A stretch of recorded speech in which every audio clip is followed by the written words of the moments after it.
작년 수능에서 6월, 9월 모의고사에 비해서는 현저히 낮은 점수를 받게 되었습니다. 특히 자신 있었던 국어 과목에서 미끄러지는 바람에 아쉬움이 커지게 되었고 그로 인해 재수를 고민하게 되었습니다. 저는 부모님께 손 벌리지 않고 재수를 하고 싶다는 생각이 강해서 장학금을 받을 수 있는 다양한 학원을 찾아보았는데요. 그 중에 가장 괜찮은 커리큘럼을 가지고 있었던 종로학원을 선택하게 되었습니다. 핵심 체크고사를 통해서 지속적으로 국어 수학 능력을 평가할 수 있고 감을 유지할 수 있었던 것도 장점이고, 그리고 수학학원 특강을 통해서 종로학원 자체 모의고사를 통해서 지속적으로 공부 능력을 키워갈 수 있었던 것도 물론 장점이 있지만 종로학원의 가장 큰 장점은 선생님이라고 생각합니다.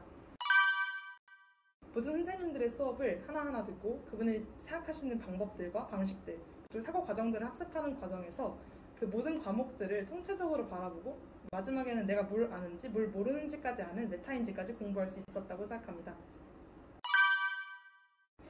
특별히 가장 힘들었던 시기가 있었다기보다는 늘 습관처럼 최선을 다하다가 갑자기 넘어지는 순간이 생긴다고 생각합니다.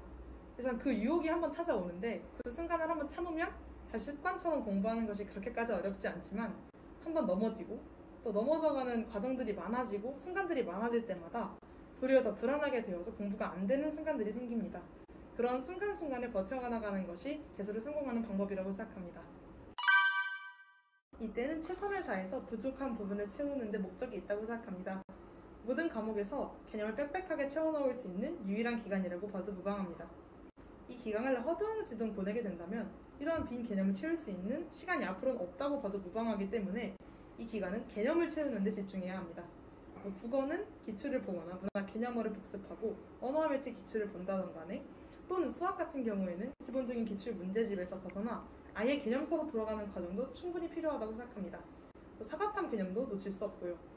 사실 이 기간은 D-Day 300이면 매우 긴 기간이 있다고 생각할 수도 있지만 이게 매우 짧은 기간이라는 것도 앞으로 보다 보면 재수 기간에서 충분히 느끼게 될 것입니다. 6월 모의고사를 본 후에는 이런 틀린 문제들을 통해서 빈 개념을 채우고 다시 기본으로 돌아가 기출을 봐야 합니다.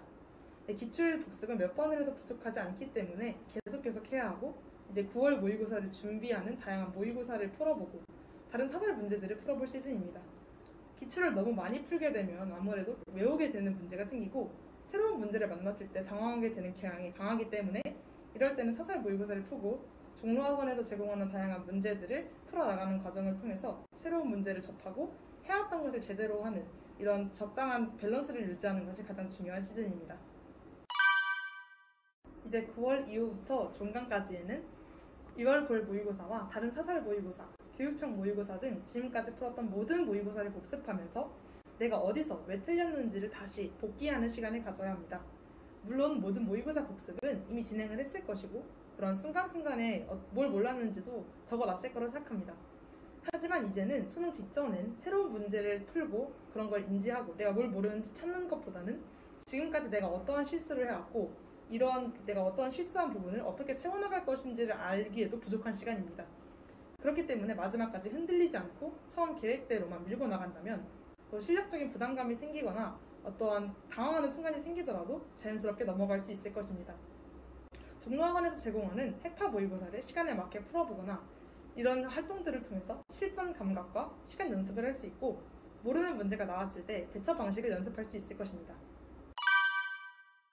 저만의 공부 방법을 소개해보자면 저는 플래너를 정말 꼼꼼하게 작성하였습니다. 그날 틀린 문제, 그날 놓친 개념을 바로 플래너에 적고 매달 말이 되면 플래너에 적혔던 모든 내용들을 번호를 붙여서 워드로 정리해서 식사 시간에 밥을 먹으면서 계속 외웠습니다. 이제 플래너를 꼼꼼하게 작성을 하면 여러 가지 장점들이 따라오게 되는데요.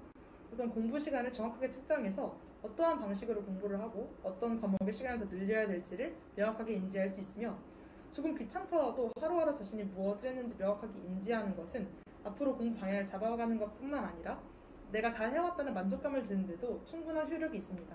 그래서 꼭 플래너를 치밀하게 작성하는 것을 추천드리고 싶습니다.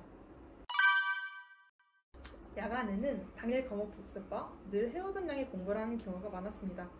당일에 배운 수학 개념을 활용한 기출 문제집을 풀거나 모르는 문제들을 플래너에 옮겨 적는 과정을 통해서 그날 무엇을 몰랐고 이것을 어떻게 보완해야 할지 지속적으로 고민해 나갔습니다. 물론 국어 문학 복습이나 언어와 매체 복습, 사과탐 개념 복습은 기본이고 이와 별개로 자율학습 시간에는 이 시간에 푸는 또 다른 수학 문제집을 만들어서 전체적인 과목적인 밸런스를 계속 유지하기 위해 노력을 했습니다. 주말 공휴일 자율학습에서 가장 중요한 점은 평일과 동일한 시간에 공부하는 것이라고 생각합니다. 종로학원은 주말에는 평일보다 1시간 늦게 등원하는 것이 허용이 되지만 저는 늘 평일과 같은 시간에 등원하여 공부를 시작하였습니다. 절대적인 공부량의 증대는 성적 향상의 필수적인 요소라고 생각합니다. 별일이 없더라도 10시까지 늘 끝까지 공부하는 습관 또한 추천드리고 싶습니다. 또한 학기 초라고 하더라도 명확하게 공부 시간표를 짜는 게 아니라면 수능 시간표대로 주말에 공부를 하는 것을 추천드립니다. 일주일간의 내용을 복습하고 다음 주 내용을 예습하는 것도 주말에 꼭 해야 할 활동 중에 하나입니다. 제 담임 선생님은 이승현 선생님이셨는데요. 수학 선생님인 이승현 선생님께서는 단순히 수학을 잘하는 것을 넘어서 수학 능력 시험의 수능의 숫자 자체를 잘하시는 선생님이십니다. 사실 늘 별로 안 좋아한다, 귀찮다고 하시지만 선생님 저희 가장 좋아하는 거 알고 있고 저에게 관심 많으신 거 늘 알고 있습니다. 빡빡한 재수 생활에 의지가 되는 선생님이 되어주셔서 감사합니다. 선생님 사랑합니다.